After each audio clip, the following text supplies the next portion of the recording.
السلام عليكم. الزيتوني مجيد، الكاتب العام لجمعية عشاق فولكس فاغن المغرب. الجمعية ديالنا تأسست يوم 17 أكتوبر سنة 1920. كتجمعنا حب هاد السيارة من صنف فولكس فاغن، واللي عامة الناس كيسميوها بالتي 3. من أهدافنا هو تثمين هاد السيارة العتيقة والمحافظة عليها. كذلك ما بين أعضاء الجمعية تبادل الآراء تحت من قطاع الغيار إلى آخره. هذه كلها أشياء كتجمع بيناتنا.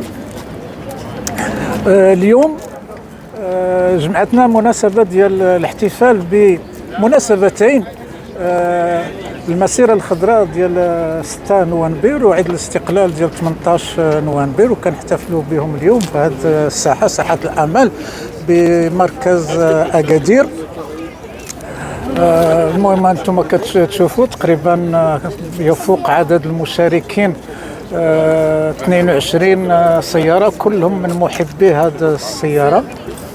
السلام عليكم. الحمد لله اتحاد الفرصه خاصه تلقى عطله اسبوعيه لحد الانتساع عيد الاستقلال اللي اصلا 18 نوفمبر لكل انتساع ديال المغاربه كله، ولكن غاسا يلقى 17، ولكن نتيح الفرصه لنا ميدنا غاسا درس العطله. الحمد لله يوفق ربي سبحانه وتعالى. اي اللي غنشارك مثلا الحفلات يقعد ذكرى يقعد كله. الحمد لله نفاق نزين سياراتنا سلاح اعلام وطنيه.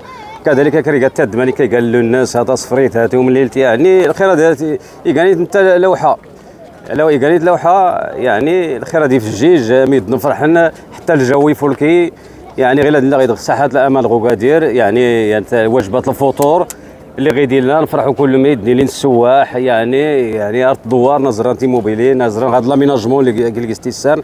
كذلك بالنسبه لنا هذه السياره غير المغرب كله تقريبا غادير اختلا غير اللي يقولوا لا المغرب غير كنا نسنت كله الاغلبيه قسنت لا دغو غادير غير. وكان المشكل اللي درنا كنا غمسنا السيارات القضيه غاد القطاع الغيار، ولكن غير الحمد لله مع الاجتهاد الجمعيه اللي تكون صلف ظلنس اللي كثرت التناسقات بين الافراد غير الحمد لله ولا حتى المشكله تسمى حتى كان المشكله ورسول نقيس لا. والحمد لله هذا في نصيب ربي سبحانه وتعالى.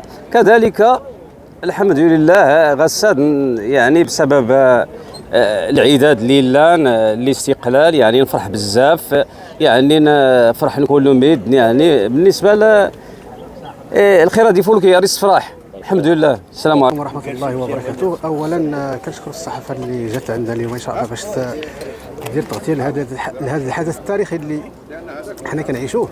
فبالنسبه لي انا محمد إيهم، عضو ومنخرط في مجموعه عشاق او جمعيه عشاق فولكس فاغن المغرب.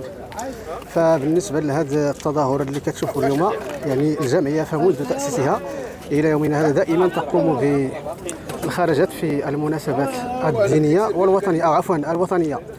فبالنسبه لهذه الجمعيه دائما كتسير الجامع العام ديال المنخرطين اللي معها في الجمعيه، وكذلك كدير الانشطه اللي كتهم الجمعيه وكتهم الاعياد الوطنيه. كما كتشوفوا باللي الجمعيه في اول تاسيس ديالها كنا درنا واحد الخرجه للكركارات. الجمعيه شاركت في الكركارات بمناسبه الاعلان التاريخي بمغربيه الصحراء. كذلك الجمعيه شاركت في عده تظاهرات منها محليه ووطنيه. كتشارك مع